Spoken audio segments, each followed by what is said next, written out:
Have you ever felt like you're only living half a life? You've got a mind buzzing with brilliant ideas, but your body feels like a lead weight dragging you down?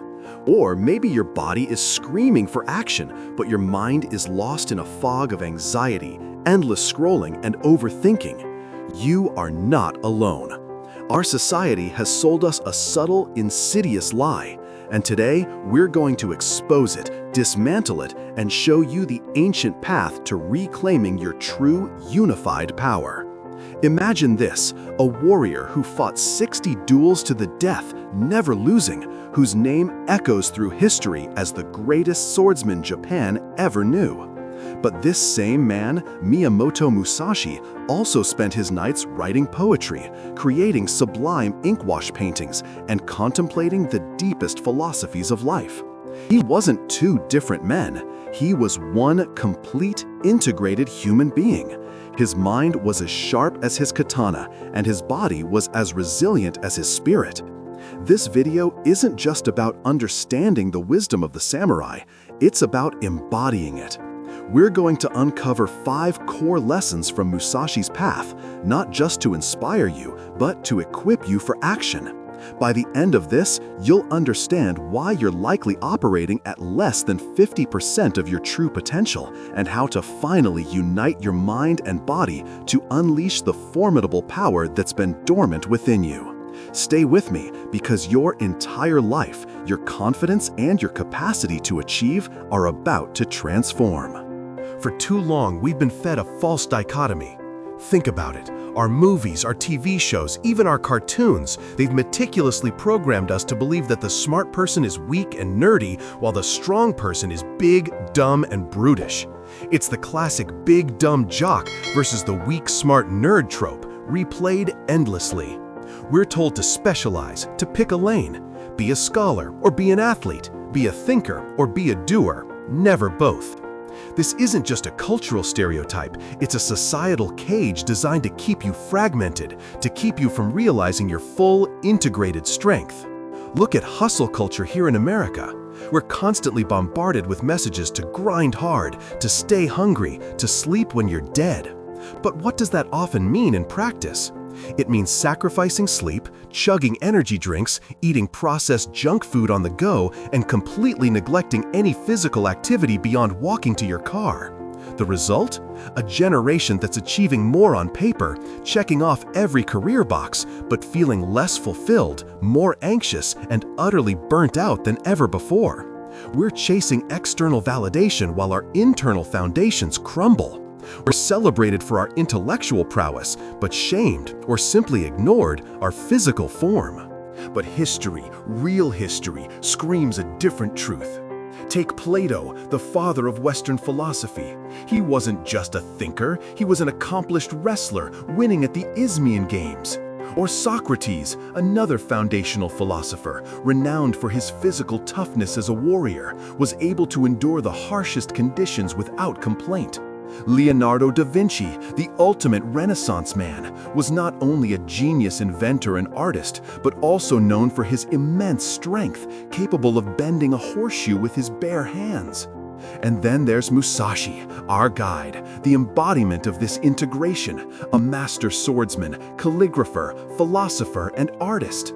These aren't anomalies. They are echoes from a time when people understood that true greatness, true mastery, required the cultivation of both mind and body.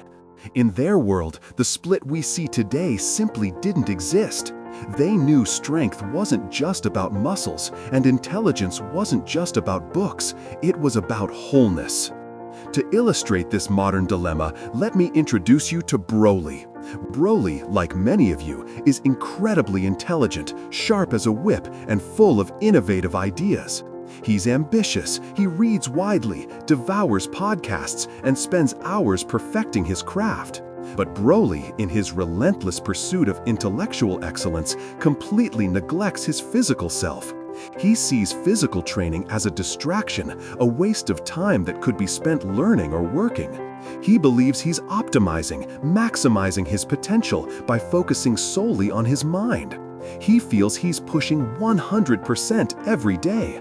But the truth? Broly is living at 40% of his capability, fighting with one arm tied behind his back because his brilliant mind is trapped in a body that constantly betrays it.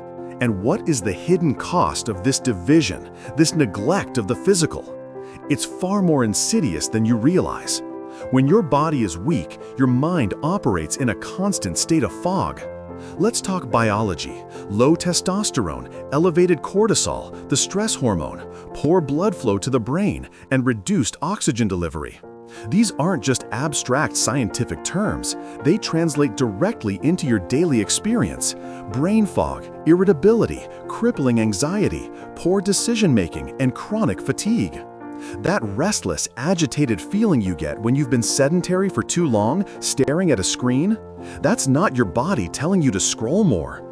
That's your ancient, biological self screaming for movement, for activation, for release. It's telling you that your current state is not normal. Did you know that according to recent studies, 1 in 5 young adults, ages 18 to 24, in the US experienced mental illness in the past year? And our increasingly sedentary lifestyles, our disconnection from our physical selves, are massive contributing factors. It's not just a coincidence that anxiety, depression, and burnout are skyrocketing alongside our screen time and declining physical activity. Your body is not just a vehicle for your brain, it's an integral part of your brain's operating system. When the hardware is crumbling, the software inevitably glitches. Broly felt this crushing burden daily. He would spend weeks perfecting a presentation, crafting arguments that were intellectually brilliant.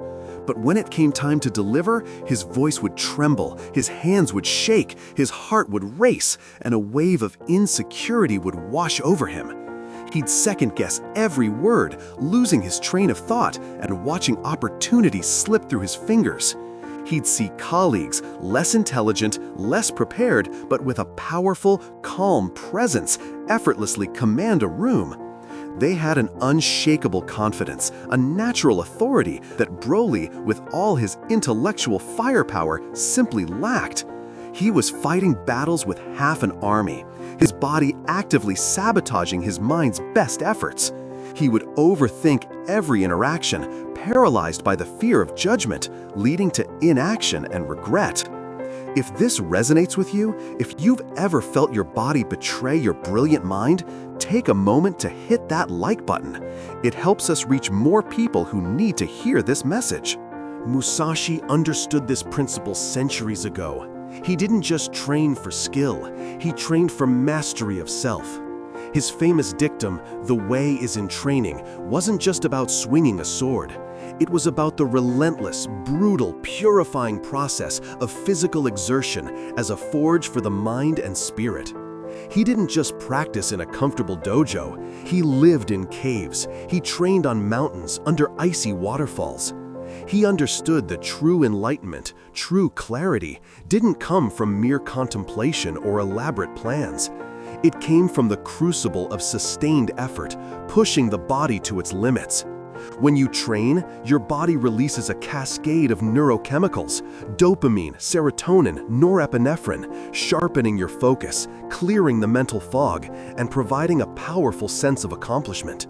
He was not training his muscles, he was forging a mind that could command his body to execute his strategies flawlessly under unimaginable pressure. Broly, at his lowest point, realized his fragmentation was suffocating him. He saw Musashi's words and felt a flicker of hope. He finally decided to take the plunge. His first day at the gym was, in his words, humiliating.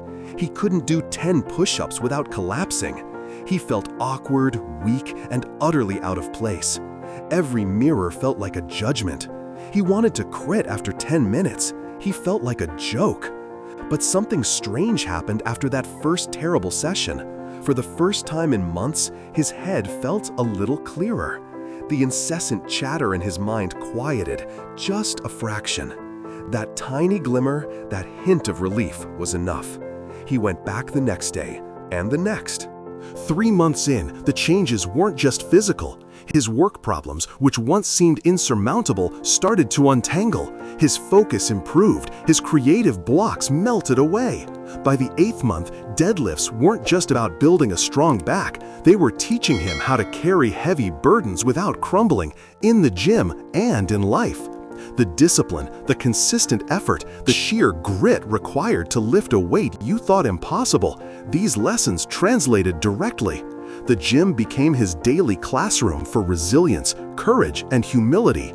It taught him that showing up, even when you don't feel like it, is the greatest act of self-love and self-mastery.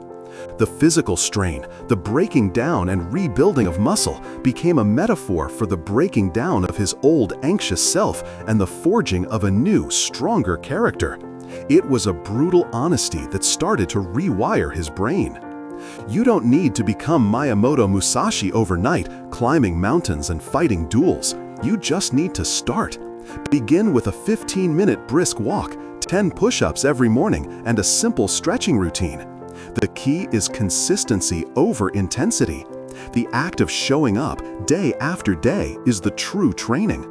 If you're finding value in this message and want to join a community committed to this journey, make sure to subscribe and hit that notification bell so you don't miss our future wisdom.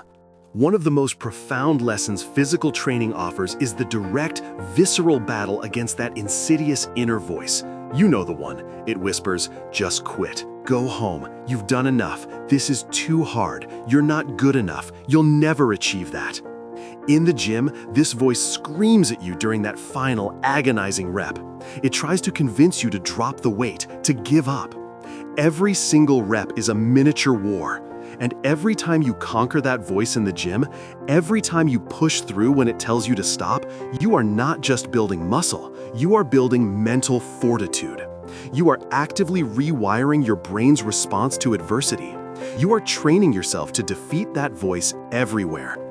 That experience of pushing past perceived limits, of telling that inner critic to shut up and pushing through the burn, translates directly into your life outside the gym.